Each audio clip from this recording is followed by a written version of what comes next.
اعوذ باللہ من الشیطان الرجیم بسم اللہ الرحمن الرحیم۔ میرے بھائی سلطان صلاح الدین ایوبی کے جو کارنامے ہیں اور اس نے کس طرح زندگی بسر کی تھی۔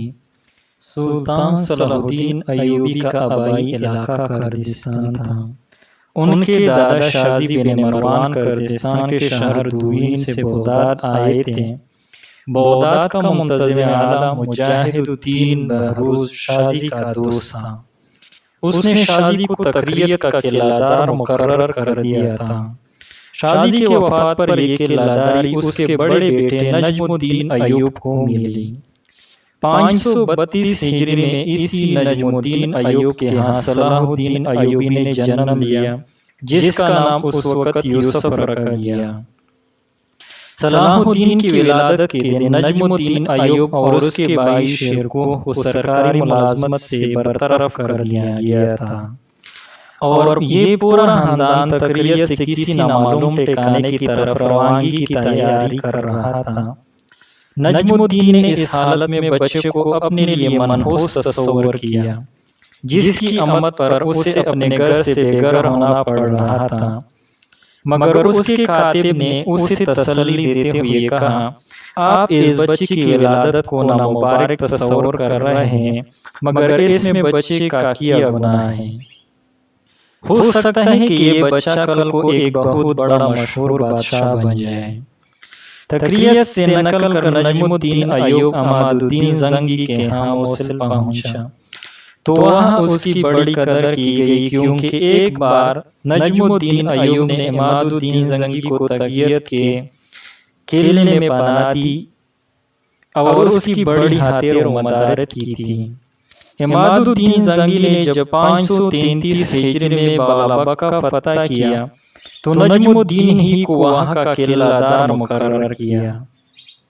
عماد الدین کی وفات کے بعد نجم الدین ایوب کا بھائی شیرکوہ نور الدین زنگی کے دربار سے منسلک ہو گیا۔ نور الدین زنگی مردم شناس بھی تھا اور بہادروں کا قدردان بھی، اس لیے شیرکوہ بہت جلد ترقی کر کے سپہ سالار بن گیا۔ صلاح الدین نے بھی ایک مدت نور الدین زنگی کے دربار میں بسر کی تھی اور اس کی تربیت میں نور الدین زنگی کا بڑا حصہ تھا۔ نور الدین زنگی نے شیرکوہ کو مصر بھیجا تو صلاح الدین کو بھی مجبوراً ہمرکاب ہونا پڑا۔ شیرکوہ کے بعد صلاح الدین نے مصر کے عبیدی حکمران عاضد کا وزیر بن کر خود کو اس منصب کا صحیح حقدار ثابت کیا۔ اگرچہ عاضد متعصب اسماعیلی شیعہ تھا، مگر صلاح الدین نے اسے کبھی کسی شکایت کا موقع نہیں دیا۔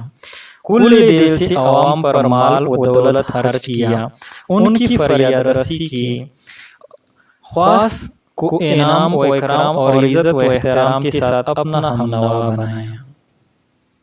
اگرچہ مصر میں سواد صدیوں تک عبیدی حکمران کے اثرات نے عوام میں شیعیت کے رجحانات پیدا کر دیے تھے، مگر اس کے باوجود سنی مسلمان اب بھی مصر کی آبادی کا غالب حصہ تھے۔ بہت سے لوگ صرف سرکاری دباؤ کے باعث اظہار تشیع کرتے تھے۔ صلاح الدین نے نہایت سمجھداری کا مظاہرہ کرتے ہوئے کسی تفریق کے بغیر ہر طبقے اور نظریے کے لوگوں سے فراخ دلانہ سلوک کیا، جس سے سب کو نئے وزیر سلطنت کی وسعت ظرفی کا یقین ہو گیا اور عوام میں اس کی حمایت بڑھنے لگی۔ صلاح الدین نے اس سے پہلے لوگوں کے عقائد و اعمال کی اصلاح کی طرف توجہ دی اور نظریاتی محنت کو فروغ دیا۔ دو صدیوں سے مصر پر حکومت کرنے والے بنو عبید کے مذہب نے عوام کو بھی متاثر کیا تھا۔ لوگ شاعر سنت کی جگہ بدعات کے عادی ہو چکے تھے۔ ان کی ذہنی تطہیر کے لیے صلاح الدین ایوبی نے جگہ جگہ دینی مدارس قائم کیے۔ قاہرہ اور فسطاط میں کسی سابق ناظم شہر نے 2 قید خانے تعمیر کرائے تھے۔ صلاح الدین ایوبی نے وہاں فقہ شافعی کے 2 مدارس قائم کر دیے۔ ایسا ہی ایک اور بڑا مدرسہ دارالعدل کے نام سے تعمیر کیا ایوبی